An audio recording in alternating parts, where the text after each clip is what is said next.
आत्मानकम् शिवात्मानकम् श्रीरुद्ररूपम् ध्यायेत् शुद्धस्फटिकसङ्काशम् त्रिनेत्रम् पञ्चवक्त्रकम् गङ्गाधरम् दशभुजम् सर्वाभरणभूषितम् नीलग्रीवम् शशाङ्काङ्कम् नागयज्ञोपवेदिनम् व्याघ्रधर्मोत्तरीयम् च वरेण्यमभयप्रदम् कमण्डलवक्षसोत्तानाधारिणम् शूलपाणिनम् ज्वलन्तम् पिङ्गलजटाशिखामद्योतधारिणम् वृषस्कन्धसमारोढम् उमादेहार्थधारिणम् अमृतेनात्मदम् शान्तम् दिव्यभोगसमन्वितम् दिग्देवतासमायुक्तम् सुरासुरनमस्कृतम् नित्यम् च शाश्वतम् शुद्धम् ध्रुवमक्षरमव्ययम्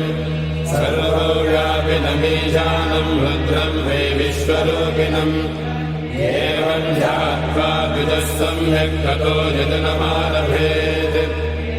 अथातो रुद्रस्नानार्चनाभिषेकविधिम् व्याख्यास्यामः आदितयेव तीर्थे स्नात्वा उदेत्य शुचिः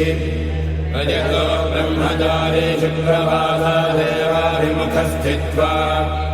आत्मनि देवता स्थापयेत् प्रजनने ब्रह्मा तिष्ठतु पादयोर्विष्णुस्तिष्ठतु हस्तयोर्हरस्तिष्ठतु बाह्वोरिन्द्रस्तिष्ठतु जठरे अग्निस्तिष्ठतु हृदये शिवस्तिष्ठतु कण्ठे वसवस्तिष्ठन्तु वक्त्रे सरस्वती तिष्ठतु नासिकयो वायुस्तिष्ठतु नयनयोश्चन्द्रादित्यो तिष्ठेताम्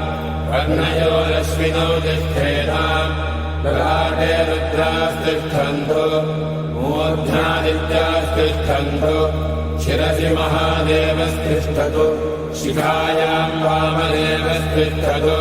पृष्ठे पिनाकी तिष्ठतु पुरतः शूली तिष्ठतु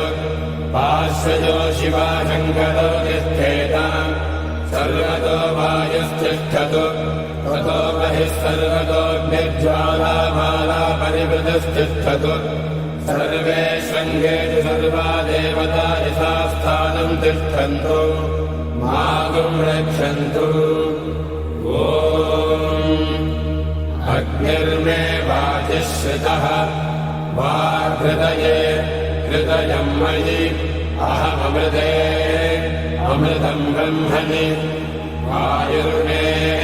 प्राणे श्रितः प्राणो हृदये हृदयम् मयि अहममृते अमृतम् ब्रह्मणि सूर्य